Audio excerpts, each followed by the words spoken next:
Hi hello ನಮಸ್ಕಾರ ಸ್ನೇಹಿತರೆ. ಅಜಿತ್ ಮತ್ತು ಭೂಮಿಯ ಬಾಳಲ್ಲಿ ದೊಡ್ಡ ಬಿರುಗಾಳಿ, ಸುಂಟರ ಗಾಳಿನೇ ಬೀಸ್ತದೆ. ಹಾಗಿದ್ರೆ ಏನಾಯಿತು ಅಂಥದ್ದು ಇದು ಎಲ್ಲವನ್ನ ಕೂಡ ತಿಳ್ಕೊಬೇಕು ಅಂದರೆ ಈಗಲೇ ನಮ್ಮ ಈ ಚಾನಲ್ನ ಸಬ್ಸ್ಕ್ರೈಬ್ ಮಾಡಿ, ಹಾಗೆ ಒಂದು ವಿಡಿಯೋವನ್ನು ಪೂರ್ತಿಯಾಗಿ ನೋಡೋದನ್ನು ಯಾವುದೇ ಕಾರಣಕ್ಕೂ ಕೂಡ ಮರಿಬೇಡಿ. ಇಲ್ಲಿ ಅಜಿತ್ ಭೂಮಿಯನ್ನು ನಿಜವಾಗ್ಲೂ ಕೂಡ ಮನಸ್ಸಲ್ಲಿ ತುಂಬಾ ಇಷ್ಟಪಡ್ತಿದ್ದಾರೆ. ಬಟ್ ಅದಕ್ಕೆ ಒಂದು ಒಳ್ಳೆ ಗೆಳತಿ ಅನ್ನುವ ಒಂದು ಹೆಸರನ್ನು ಇಟ್ಟಿದ್ದಾರೆ. ಬಟ್ ನಿಜವಾಗ್ಲೂ ಅದು ಗೆಳತಿನ, ಲವರ ಅಥವಾ ಹೆಂಡತಿ ಅಂತ ಸ್ವೀಕರಿಸಿದ್ದಾರೆ. ಇನ್ನೂ ಕೂಡ ಅದಕ್ಕೆ ಉತ್ತರ ಸಿಕ್ಕಿಲ್ಲ. ಯಾಕಂದರೆ ದೀಪಾವಳಿ ಹಬ್ಬದಲ್ಲಿ ಎಲ್ಲರೂ ಕೂಡ ಸಂಭ್ರಮ ಸಡಗರದಿಂದ ಇದ್ದಾರೆ. ಆದರೆ ಭೂಮಿಯ ಒಂದು ಸಂಭ್ರಮ ಸಡಗರಕ್ಕೆ ಒಂದು ಕಪ್ಪು ಚುಕ್ಕೆ ಇದೆ. ಅದು ನಿಜವಾಗ್ಲೂ ಕೂಡ ಆಕೆಯ ಮನಸ್ಸನ್ನು ಘಾಸಿ ಪಡಿಸ್ತಾನೆ ಇರುತ್ತೆ. ಬಿಕಾಸ್ ಅವರ ಅಮ್ಮ ಜೈಲಲ್ಲಿದ್ದಾರೆ. ಅಮ್ಮ ಇಲ್ಲದೆ ಇರ್ತಕ್ಕಂಥ ಕೊರತೆ ಭೂಮಿಯ ಮನಸ್ಸಲ್ಲಿ ಕಾಡ್ತದೆ. ಬಟ್ ಅದೆಲ್ಲವನ್ನ ಕೂಡ ಹೈಡ್ ಮಾಡಿ ಮನೆಯಲ್ಲಿ ಸಂಭ್ರಮ ಸಡಗರದಲ್ಲಿ ತಾನು ಒಂದು ಭಾಗಿಯಾಗಿ ಎಲ್ಲವನ್ನ ಕೂಡ ನಿಭಾಯಿಸ್ತಾಳೆ. ಇದರ ನಡುವೆ ಗಂಡನ ಪೂಜೆ ಮಾಡಿ ಈ ಕಡೆ ಒಂದು ಗಿಫ್ಟ್ ಅನ್ನೋದು ಇಲ್ಲಿ ಭೂಮಿಗೆ ಸಿಗುತ್ತೆ. ಅದು ಅಂತಂಥ ಗಿಫ್ಟ್ ಸಿಗುವುದಿಲ್ಲ. ಅಜಿತ್ ಅಂತಂಥ ಗಿಫ್ಟ್ ಕೊಡುವುದಿಲ್ಲ. ಅಂಥ ಒಂದು ಸರ್ಪ್ರೈಸಿಂಗ್ ಗಿಫ್ಟನ್ನು ಕೊಡ್ತಾರೆ. ಒಂದು ಗಿಫ್ಟ್ ನಿಜವಾಗ್ಲೂ ಭೂಮಿ ಎಂದೂ ಕೂಡ ಮರೆಯಲಾಗದ ಗಿಫ್ಟ್ ಆಗಿರುತ್ತೆ. ಯಾಕಂದರೆ ಮನೆ ಡೋರ್ ರಿಂಗ್ ಆಗ್ತಿದ್ದಾಗೆ ಭೂಮಿ ಡೋರ್ ಓಪನ್ ಮಾಡ್ತಾಳೆ. ಏನಪ್ಪ ಯಾರೋ ಡೆಲಿವರಿ ಬಾಯ್ ಬಂದರು, ಯಾವುದೋ ಒಂದು ಗಿಫ್ಟ್ ತಂದಿರ್ಬೋದು ಅಂತ ನಾವೆಲ್ಲ ಅನ್ಕೋತೀವಿ. ಬಟ್ ಅಲ್ಲ, ನಿಜವಾಗ್ಲೂ ಆಕೆ ಮನಸಾರೆ ನಿಜವಾಗ್ಲೂ ಆರಾಧಿಸ್ತಿರ್ತಕ್ಕಂಥ ಆಕೆಯ ಅಮ್ಮ ಭಾಗ್ಯಮ್ಮ ಜೈಲಿಂದ ಬಿಡುಗಡೆಯಾಗಿ ಭೂಮಿಯ ಕಣ್ಮುಂದೆ ಕಾಣಿಸಿದ್ದಾರೆ. ಖಂಡಿತವಾಗ್ಲೂ ಅದನ್ನು ನೋಡಿದ್ದೆ ಭೂಮಿಗೆ ತುಂಬ ಖುಷಿ ಆಗುತ್ತೆ. ಮನೆಯವರೆಲ್ಲ ಹೊರಗಡೆ ಬರ್ತಾರೆ. ಅಮ್ಮ ಯಾವಾಗಮ್ಮ ಬಂದರೆ ನಿಜವಾಗ್ಲೂ ಎಷ್ಟು ಖುಷಿ ಆಗ್ತದೆ ಗೊತ್ತಾ ಅಂತ ಹಗ್ ಮಾಡ್ತಾಳೆ ಭೂಮಿ ಅಮ್ಮನ. ನಿಜವಾಗ್ಲೂ ಅಮ್ಮನ ಪ್ರಾಣಕ್ಕಿಂತ ಹೆಚ್ಚಾಗಿ ಪ್ರೀತಿಸು ಭೂಮಿಗೆ.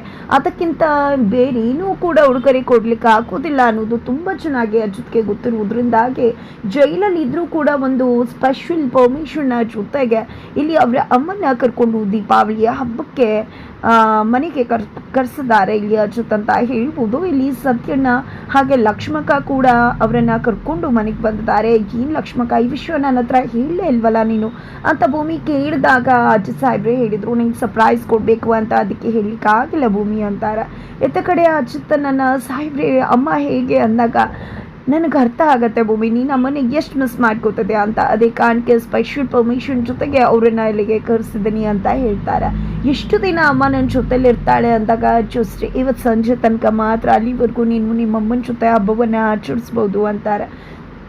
ಇಲ್ಲಿ ಭೂಮಿ ತನ್ನ ಎಲ್ಲ ಕುಟುಂಬವನ್ನು ಎಲ್ಲರನ್ನ ಕೂಡ ಪರಿಚಯ ಮಾಡಿಕೊಡ್ತಾಳೆ. ಅಮ್ಮಂಗಂತೂ ತುಂಬಾ ಖುಷಿ ಆಗುತ್ತೆ. ಮನೆ ಒಳಗಡೆ ಬನ್ನಿ ಅಂತ ಅಜ್ಜಿ ತಮ್ಮ ಹೇಳ್ತಾರೆ. ಈ ಕಡೆ ಭಾಗ್ಯಮ್ಮನ ಮನೆ ಒಳಗಡೆ ಕರ್ಕೊಂಡು ಬರ್ತಾರೆ.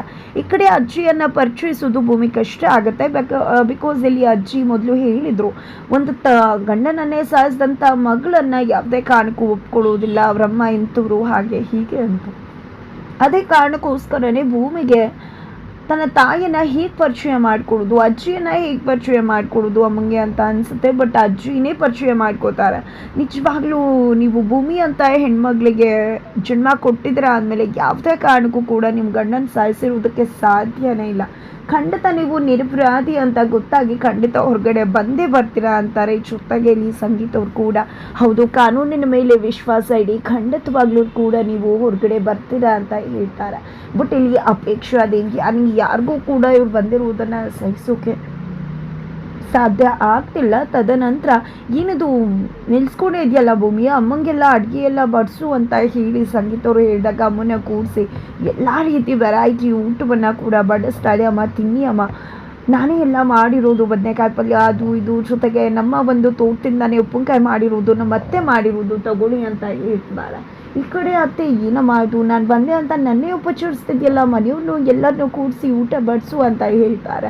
ಅಯ್ಯೋಮ್ಮ, ನೀನು ಬಂದಿರೋ ಖುಷಿಯಲ್ಲಿ ಎಲ್ಲರನ್ನ ಕೂಡ ಮರ್ತ್ಬಿಟ್ಟೆ. ಅಚ್ಚು ನೀವು ಕೂತ್ಕೊಳ್ಳಿ ಅಂತದಾಗೆ ಪರವಾಗಿಲ್ಲ, ನೀನು ನಮಗೆ ಹೊಟ್ಟೆ ತುಂಬ ಊಟ ಬಡಿಸು. ಅಮ್ಮ ಮಗಳು ತುಂಬ ಚೆನ್ನಾಗಿ ನಿಮ್ಮದೇ ಆದ ಟೈಮ್ ಸ್ಪೆಂಡ್ ಮಾಡಿ ಊಟ ಬಡಿಸಿದ್ಮೇಲೆ ರೂಮಿಗೆ ಕರ್ಕೊಂಡು ಹೋಗು, ಅಲ್ಲಿ ರೆಸ್ಟ್ ಮಾಡಲಿ, ನಾವು ಆಮೇಲೆ ಊಟ ಮಾಡ್ತೀವಿ ಅಂತ ಅಜ್ಜಿ ಸಂಗೀತ ಎಲ್ಲರೂ ಕೂಡ ಅಲ್ಲಿಂದ ಹೊರಡ್ತಾರೆ. ಅಮ್ಮ ಅಂತೂ ತುಂಬಾ ಖುಷಿ ಪಡ್ತಾರೆ. ನಿಜವಾಗ್ಲೂ ಮಗಳನ್ನ ನೀ ಹುಡುಕಿದ್ರು ಕೂಡ ಇಂಥ ಒಂದು ಮನೆಗೆ ನಿನ್ನನ್ನು ಮದುವೆ ಮಾಡಿ ಕೊಡ್ಲಿಕ್ಕೆ ಆಗ್ತಿರ್ಲಿಲ್ಲ.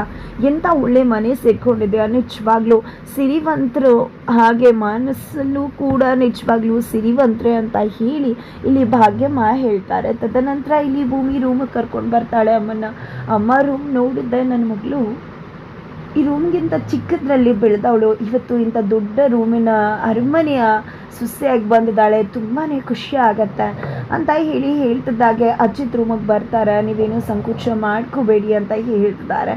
ಈ ಕಡೆ ಭಾಗ್ಯಮ್ಮ ಅವ್ರನ್ನ ನೀವು ಇಲ್ಲೇ ಬಂದು ಇರಬೇಕು, ಖಂಡಿತ ಆದಷ್ಟು ಬೇಗ ನೀವು ಬಿಡುಗಡೆ ಆಗ್ತೀರಾ ಅಂತ ಹೇಳಿದಾಗ, ನಾನಿಲ್ಲಿ ಬರಬೇಕು ಅಂದರೆ ಒಂದು ಕಂಡೀಷನ್ ಇದೆ, ಆದಷ್ಟು ಬೇಗ ನನ್ನ ಮೊಮ್ಮಗನ್ನ ಕೊಡಬೇಕು ನೀವು, ಇಲ್ಲ ಅಂದರೆ ಯಾವುದೇ ಕಾರಣಕ್ಕೂ ನಾನು ಇಲ್ಲಿ ಬರುವುದಿಲ್ಲ ಅಂತ ಕೂಡ ಹೇಳಿದಾಗ ಅಜಿತ್ ಏನು ಹೇಳಬೇಕು ಅಂತ ಗೊತ್ತಾಗದೆ ಅಲ್ಲಿಂದ ಹೋಗ್ಬಿಡ್ತಾರೆ. ಬಟ್ ಅಮ್ಮಂಗೆ ಅನುಮಾನ ಬರುತ್ತೆ, ಏನಿದು ಸಾಹೇಬ್ರೆ ಯಾಕೆ ಮಗು ವಿಷಯ ಎದ್ದ ತಕ್ಷಣ ಹೋಗ್ಬಿಟ್ರು ಅಂತ. ಬಟ್ ಇಲ್ಲಿ ಭೂಮಿ ಅಯ್ಯೋ ಏನಿಲ್ಲ ಅಮ್ಮ, ಅವ್ರಿಗೆ ಸಂಕೋಚ ಆಯಿತು ಅದಕ್ಕಷ್ಟೇ ಹೋದರು, ನೀನೇನು ತಲೆ ಕೆಡ್ಸ್ಕೋಬೇಡ ಅಂತ ಹೇಳ್ತಾರೆ. ನಂತರ ದೀಪಾವಳಿ ಹಬ್ಬದ ಸಂಭ್ರಮ ಅಂದಮೇಲೆ ಪಟಾಕಿ ಹಚ್ಚದೆ ಇರಲಿಕ್ಕಾಗತ್ತಾ, ಇಲ್ಲಿ ಅಮ್ಮನ ಹೊಸ ಸೀರೆ ಉಡಿಸಿ ಚಿನ್ನ ಹಾಕಿಸಿ ಕರ್ಕೊಂಡು ಬರ್ತಾಳೆ, ತುಂಬ ಚೆಂದ ಕಾಣ್ತಿದ್ದಾರೆ ಅಂತ ಮನೆಯವ್ರು ಎಲ್ಲರೂ ಕೂಡ ಹೇಳ್ತಿದ್ದಾರೆ. ಜೊತೆಗೆ ಇಲ್ಲಿ ದೀಪಾವಳಿ ಹಬ್ಬಕ್ಕೆ ಪಟಾಕಿ ಹೊಡಿಬೇಕು ಅಂದಾಗ, ಪಟಾಕಿನ ನನಗೆ ಭಯ ಅಂತ ಭೂಮಿ ಹೇಳಿದಕ್ಕೆ, ಯಾಕೆ ಭಯ ಅಂದಾಗ, ಯಾಕೆ ಇವ್ರಿಗೆ ಇಷ್ಟೊಂದು ಭಯ ಅಂತ ಅಚ್ಚುತ್ತಾ ಭಾಗ್ಯಮನ್ನ ಕೇಳಿದಾಗ, ಚಿಕ್ಕದ್ರಿಂದ ಬುದ್ಧಿ ಬಂದಾಗಿಂದ ನಾನು ನೋಡ್ತಿದ್ದೀನಿ ಇವಳಿಗೆ ಹೀಗೇನೆ ಅಂದಾಗ ಎಲ್ರಿಗೂ ಡೌಟ್ ಬರುತ್ತೆ,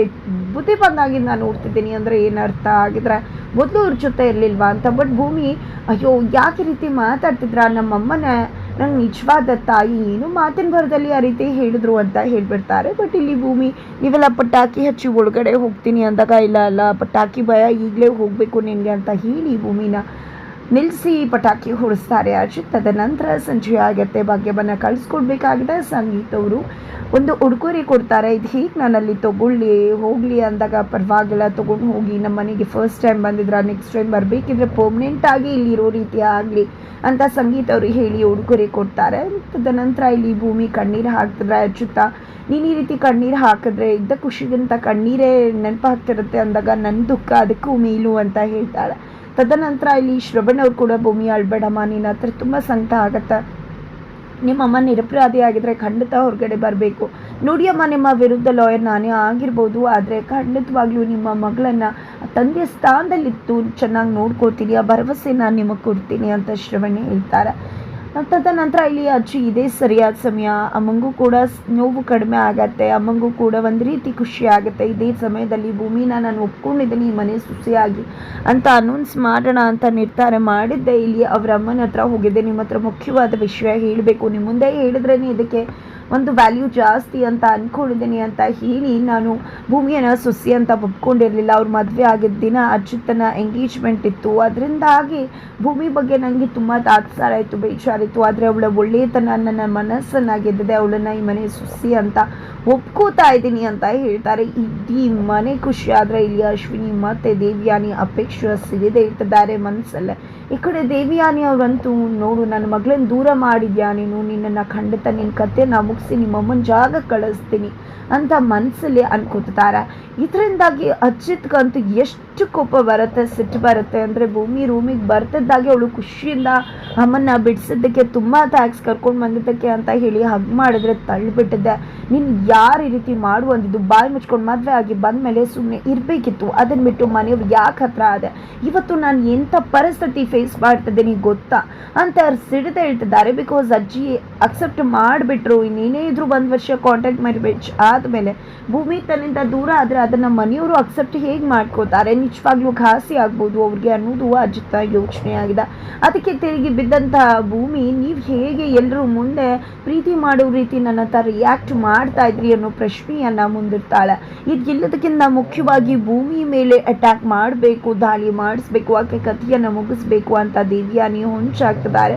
ಹಾಗಿದ್ರೆ ದೇವಿಯಾನಿ ಸಂಚಿಕೆ ಭೂಮಿ ಬಲಿಪಶು ಆಗ್ತಾಳೆ, ಏನಾಗತ್ತೆ ತಿಳ್ಕೋಬೇಕು ಅಂದರೆ ಮುಂದಿನ ವೀಡಿಯೋಗೆ ವೇಟ್ ಮಾಡೋದನ್ನು ಮರಿಬೇಡಿ.